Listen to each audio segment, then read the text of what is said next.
And the president too, and the fancy pants banker in his three-piece suit. The big fat general and all of his troops. The truth of the matter is everybody poops. Hello everybody, Leapin' Leppin' here. How are you guys today? I'm doing good. Happy New Year's. It's 2023. Oh joy. And since it's 2023, I thought I'd bring something I bought in 2022. Something very, very adorable. No, this is not a full-size Mosin you're seeing. This is a miniature Mosin. Yes, it is by Keystone Sporting Arms. It's part of their cricket line. It's the Mini Mosin. This is the first one that they're putting out right now. I've heard they're going to put out more in the future. Just don't know when. Because I talked to them quite a few months ago. In fact, I ordered this not in 2022. No. Well, I'm getting a weird halo effect. I actually ordered this in 2021.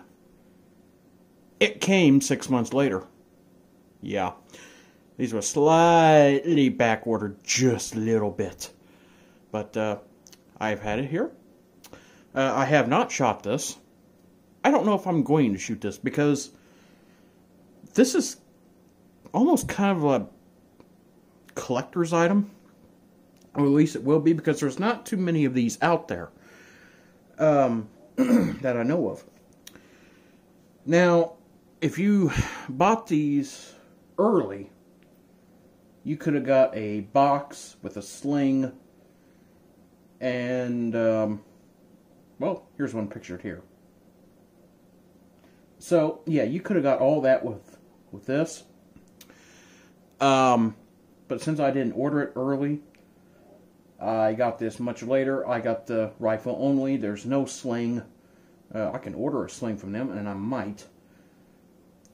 But yeah. Now, I would go into the history of the Mosin Nagant, except I'm going to do that when I do my actual Mosin. Yes, I have a real Mosin.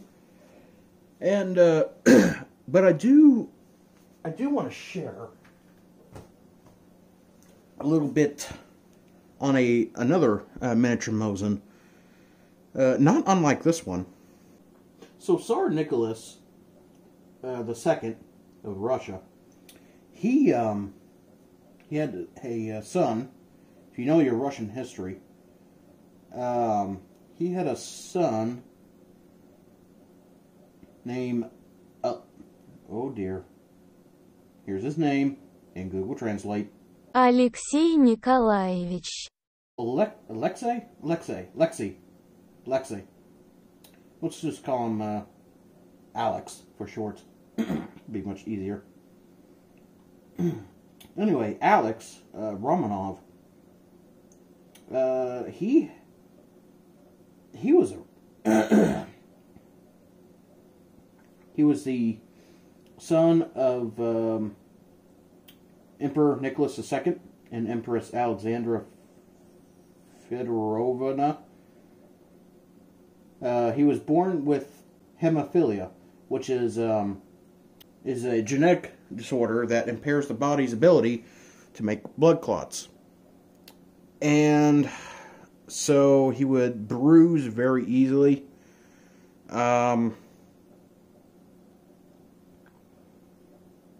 In fact, he died in 1918. However,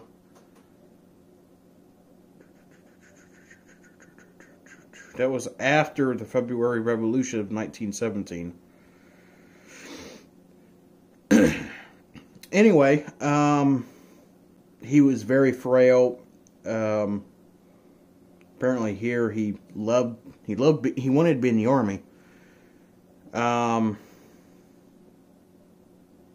From birth, he had the title of Hetman of all the Cossacks. He wore a miniature uniform of a sailor of the Russian Navy. Oh, he wanted to be in the Navy. Cool. And had his own Cossack uniform with fur cap, boots, and dagger. He ended his daily prayers with hurrah instead of amen. When asked why, he replied that the soldiers on parade always said hurrah when his father finished speaking, so he should greet his heavenly father in the same way. Before he understood the nature of his disease, he said he wanted to be a warrior Tsar and lead armies as his ancestors had.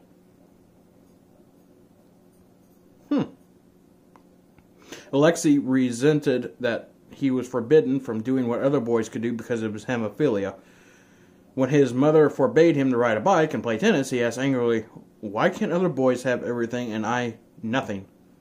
I feel that, man. I feel that.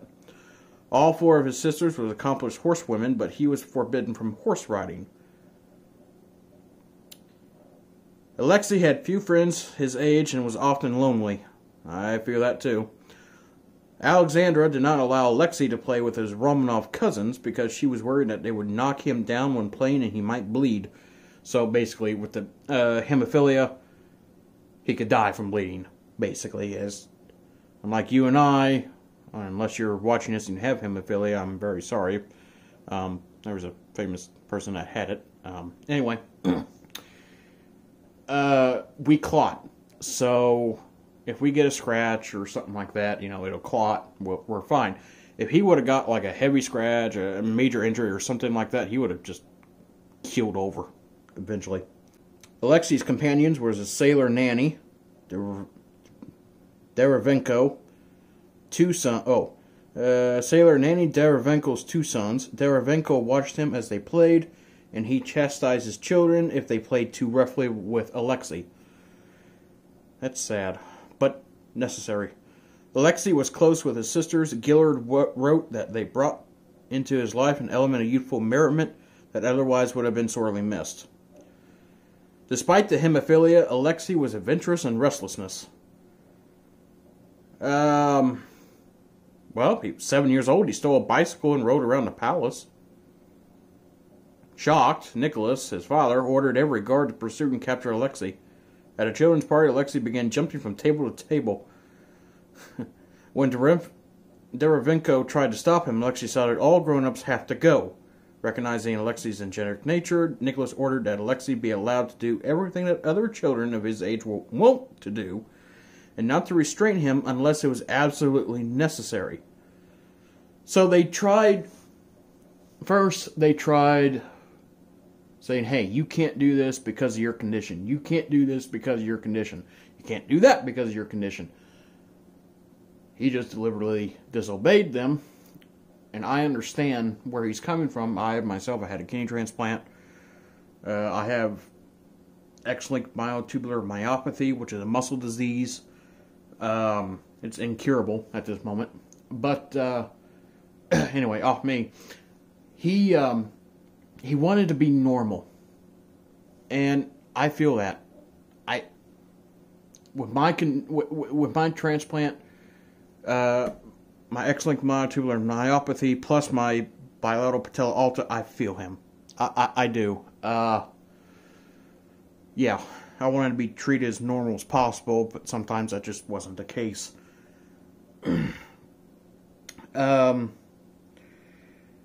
As a small child, Alexei occasionally played pranks on guests. At a formal dinner party, Alexei moved the shoe of a female guest from under the table and showed it to his father. Nicholas sternly told the boy to return the trophy, which Alexei did after placing a large ripe strawberry in the toe of the shoe. Nice. As he grew up, Alexei became more thoughtful and considerate. When he was 9, he sent a collection of his favorite jingles to Gleb Botkin, Eugene Botkin's son. He asked Gleb, who was talented at drawing, to illustrate the jingles. He attached a note, "To illustrate and write jingles under drawings, Alexei." Before handing the note to Eugene Botkin, he crossed out his signature, explained, "If I send that paper to Gleb with my signature on it, then it would be an order which Gleb would have to obey. But I mean it only as a request. He doesn't have to do it if he doesn't want to." That's... wow.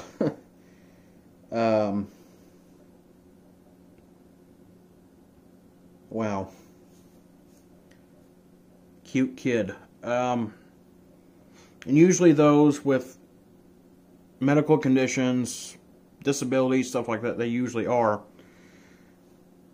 pretty sincere, most people, and thoughtful and considerate, because they're already dealing with a whole lot of issues already. So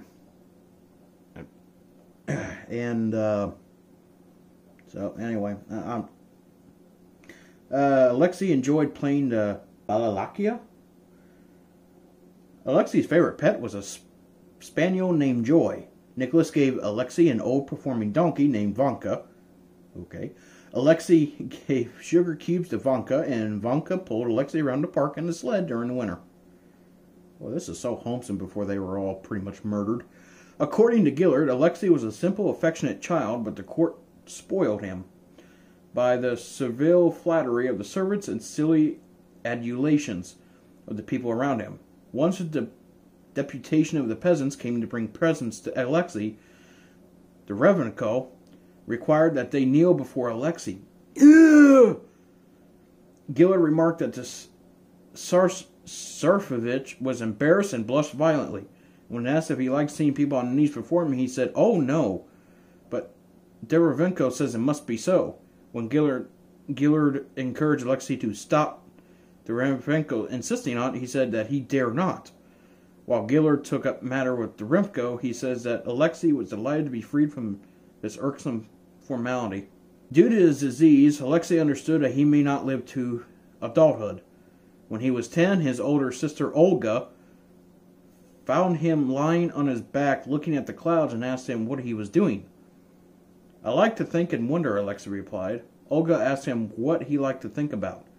"Oh, so many things," the boy responded. "I enjoy the sun and the beauty of summer as long as I can. Who knows whether one of these days I shall not be prevented from doing it." Whew. Alexei was murdered on 17th of July, 1918, age 13, in his cellar room, the appetitive house in Yekaterinburg. Here's how this is said. Екатеринбург. The killings were carried out by forces of the Bolshevik secret police under Yakov Yurvosky. Oh, fucking Bolsheviks. Anyway, the reason why I bring up Alexei is because he had a custom Mosin made for him. Oh, let's see here. I'll read this from CanadianGunNuts.com. Up there in Canada, guys, I'm very sorry for what you're going through up there. Come to America. Anyway, the Keystone Mini Mosin, which that's what this is, carries on the spirit of Alexei Romanov, the heir of the Tsar of Russia. The original was half-scale, fully functioning Mosin Nagant, which used half-scale ammunition. It was presented to Alexei so that he could master marksmanship and one day rule the empire by example. The Keystone Mini Mosin carries on this tradition and is a perfect start to marksmanship for the leader of your future empire, if there is ever one. So yeah, he actually had a half-size Mosin made for him. It's really actually quite sweet. Here's a picture of him holding the rifle, and it is so small. Let's see. Let's go ahead and go with the stats of this. We're almost 20 minutes in. Wow. Well, probably not for you, because I'm going to cut this down a lot. Okay, so the stock is of black walnut. It is .22 long rifle. The weight is 2.8 pounds. The barrel is 16.125, threaded with cap and 20-inch blued.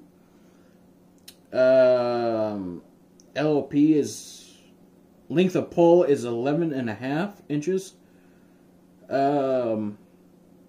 Overall length is 30 inches and 33.625. Let's see. They do say on the website the next in the series will be the Springfield 1903. They said expect release will be sometime late in 2022, but I'm not seeing it on their website as of yet. And it may be delayed for a little bit too. But anyway, yeah, this is a perfect sporting rifle for use to get into maybe marksmanship programs, or even just to have a conversation piece in your home. Look at it.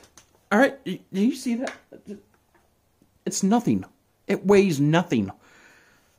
But it still has all... It looks like an actual Mosin. Let me turn on the light for y'all. There we go. That's much better. Got this here. This was made in 2019. It's even got a little custom-made stamp there. 22 long rifle only. We got the KSA 9130, Milton, Pennsylvania. It's got the same magazine deal as the Mosin, but this is actually single shot. Okay, nothing in the chamber, hasn't even been fired. So this is actually single shot. Okay. Even the bolt, they got the bolt down. Even to this. Alright. Pull back. Alright. She's ready to fire. Of course, I am dry firing this. It's okay. Oh, you do have a little mark in there. Now, let's do the trigger. A little bit of creep. That has about, let's see,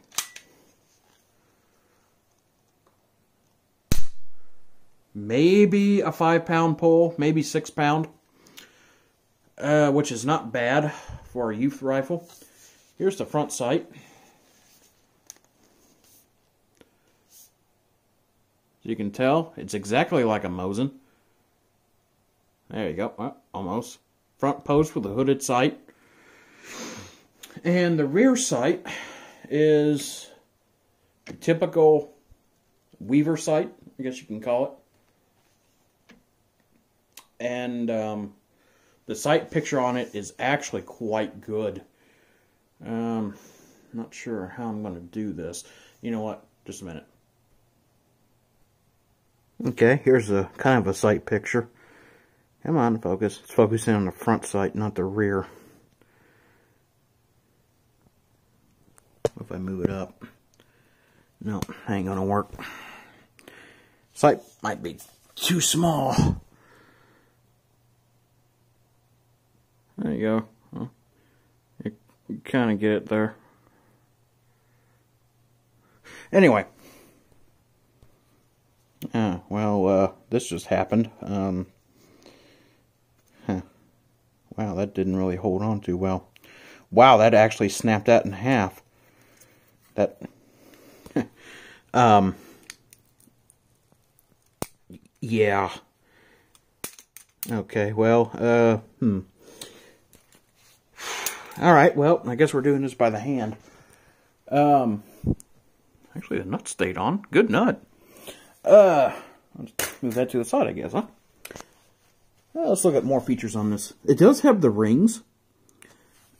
And you would take, you would take these rings off just like you would with a regular Mosin. And, even has a steel butt plate here in the back. Yes, you may laugh on how I said butt plate. But, never mind. Butt scratcher? Anyway, sorry. Yeah, this is such an amazing little rifle. It's unusual. It's definitely going to be a collector's item, I believe. Kind of like the old Daisy 22s. Wish I still had mine. Yes, I had a Daisy 22. It wasn't an air rifle, it was an actual long... It's actually an actual rifle. 22. Anyway. So, let's compare this to a real Mosin. Okay, so I have this compared to the actual Mosin. Look at this. Look how high I gotta go. Look at everything. Look how tiny this thing is. Compared to the Mosin. It's so tiny. The bolts are the same. They really did their due diligence on this. Ugh. Wow. The front hood side's pretty much the same. Yeah, they got this right down. Anyway, this has been Leapin' Leppin'. Please comment, like, and subscribe. And if you do subscribe, make sure to ring that bell to get notifications whenever I upload a new video. It's been Leapin' Leppin'. I'll see you all in the next video.